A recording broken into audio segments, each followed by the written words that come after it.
how do we periodize? Means how we divide the history into different parts.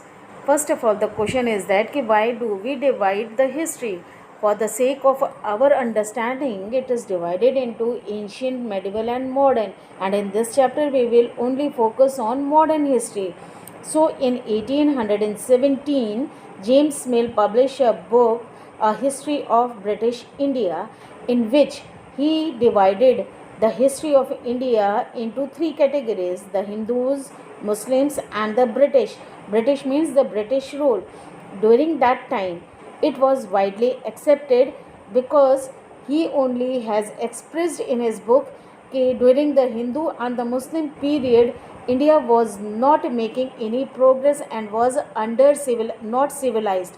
So only the British rule could easily civilize and bring some progress in India. Problems in periodization of James Mill. James Mill in 1817 has brought up periodization for Indian history, which was purely based on religious ground. So it was not accepted. In the beginning it was accepted, but later on people found that it was not true and was not justified, because this periodization was not up to the mark, because he divided the history in different religions. The ancient history, it means all the rulers of the ancient time were the Hindus, but it was not like that. Some other faiths and religion also existed in India.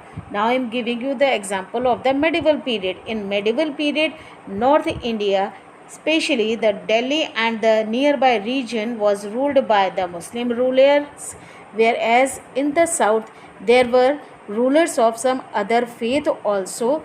That is why it was not accepted. Now next topic is, what is colonial? James Mill periodization was not true because it was purely based on religious ground, because in India historians were not accepting this periodization, because in modern history we were talking about liberty, democracy, and other things which was not existed that time. So Indian historians called it as colonial because it was ruled by the British East India Company, which was a trading company. These Britishers came to India as a trader, and they brought one company as East India Company and conquered the local Nawabs, Raja, and established their rule nearby area. They started subjugating the locals, means उन्होंने local लोगों को डराना धमकाना शुरू कर दिया. Second, they control over the Indian economy also, and then they brought some changes in values, taste, custom, and practices. So this subjugation of one country by another, leading to the political and economical cultural changes, this process is known as colonization.